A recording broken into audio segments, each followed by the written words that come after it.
ನಾನು ಈ ವಿಡಿಯೋಲಿ ಮೊಟ್ಟೆ ಸಾಂಬಾರು ಹೇಗೆ ಮಾಡೋದು ಅಂತ ಹೇಳ್ತೀನಿ. ಮೊದಲಿಗೆ ನಾವು ಮಸಾಲೆನ ರುಬ್ಕೊಳ್ಬೇಕಾಗುತ್ತೆ. ಇದಕ್ಕೆ ಬೇಕಾಗಿರೋ ಸಾಮಾನು ಏನಂದರೆ, ಸ್ವಲ್ಪ ಕಾಯಿ ತುರಿ ಹಾಕ್ಕೊಳ್ಳಿ. ಕಾಯಿ ತುರಿ ಆದಮೇಲೆ 1 ಹಿಡಿಯಷ್ಟು ಬೆಳ್ಳುಳ್ಳಿ, ಸ್ವಲ್ಪ ಶುಂಠಿ, 1 ಈರುಳ್ಳಿ ಮತ್ತು 1 ಟೊಮ್ಯಾಟೊ ಎರಡನ್ನೂ ಕಟ್ ಮಾಡಿ ಹಾಕ್ಕೊಳ್ಳಿ.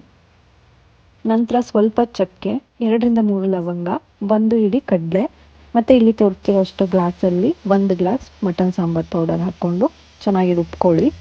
ನಂತರ ನಿಮ್ಮ ಮನೇಲಿ ಏನಾದರೂ ಚಿತ್ತದ ಬೇಳೆ ಕಾಳಿದ್ರೆ ಸ್ವಲ್ಪ ನೆನೆ ಹಾಕ್ಕೊಳ್ಳಿ. ಇದು ಆಪ್ಷನಲ್, ಇದ್ದಲ್ಲಿ ಹಾಕ್ಕೊಳ್ಳಿ, ಇಲ್ಲ ಸ್ಕಿಪ್ ಮಾಡ್ಕೋಬೋದು.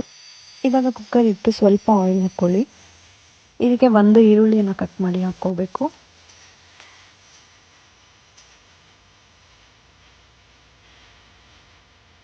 ಈರುಳ್ಳಿ ಚೆನ್ನಾಗಿ ಫ್ರೈ ಆದಮೇಲೆ ಸ್ವಲ್ಪ ಪುದೀನ, ಸ್ವಲ್ಪ ಮೆಂತ್ಯ ಸೊಪ್ಪು ಎರಡನ್ನೂ ಹಾಕ್ಕೊಳ್ಳಿ. ಇದಿಷ್ಟನ್ನು ಫ್ರೈ ಮಾಡ್ಕೊಂಡ್ಮೇಲೆ ನಾವು ರುಬ್ಕೊಂಡಂಥ ಮಸಾಲೆಯನ್ನು ಇದಕ್ಕೆ ಹಾಕ್ಕೋಬೇಕು.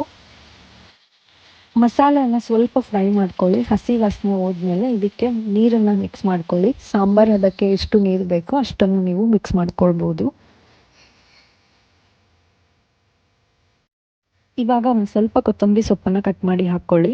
ರುಚಿಗೆ ತಕ್ಕಷ್ಟು ಉಪ್ಪನ್ನು ಹಾಕ್ಕೊಬೇಕು. ನಂತರ ಇದಕ್ಕೆ ನಾವು ನೆನೆಸಿಟ್ಕೊಂಡಂಥ ಚಿತ್ತದ ಬೇಳೆ ಕಾಳನ್ನು ಹಾಕ್ಕೋಬೇಕು. ಇದಿಷ್ಟನ್ನು ಹಾಕ್ಕೊಂಡು ನಾವು ಕುಕ್ಕರಲ್ಲಿ 2 ವಿಷಲ್ ಬರ್ಸ್ಕೋಬೇಕು. ನೀವು ಚಿತ್ತದ ಬೇಳೆ ಕಾಳನ್ನು ಹಾಕ್ಕೊಂಡಿಲ್ಲ ಅಂದರೆ 1 ವಿಷಲ್ ಬರ್ಸ್ಕೊಂಡ್ರೆ ಸಾಕು.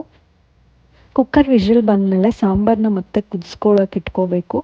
ಅದು ಕುದಿ ಬರೋ ಟೈಮಿಗೆ ನಾವು ಮೊಟ್ಟೆಯನ್ನು ಎತ್ತಿ ಕಟ್ ಮಾಡಿ ಹಾಕ್ಕೊಳ್ಬೇಕಾಗತ್ತೆ. ನಿಮಗೆ ಎಷ್ಟು ಮೊಟ್ಟೆಗಳು ಬೇಕೋ ಅಷ್ಟನ್ನು ಹಾಕ್ಕೊಳ್ಳಿ. ಮೊಟ್ಟೆನ ಹಾಕಾದ್ಮೇಲೆ ಯಾವುದೇ ಕಾರಣಕ್ಕೂ ನೀವು ಸೌಟನ್ನು ಹಾಕಿ ಮಿಕ್ಸ್ ಮಾಡೋಕ್ಕೆ ಹೋಗಬೇಡಿ. ಸಾಂಬಾರನ್ನ 10 ನಿಮಿಷ ಹಾಗೆ ಬೇಯಿಸ್ಕೊಳ್ಬೇಕು. ಬೇಯಿಸ್ಕೊಂಡ್ಮೇಲೆ ಮೊಟ್ಟೆ ಸಾಂಬಾರು ರೆಡಿ ಆಗುತ್ತೆ.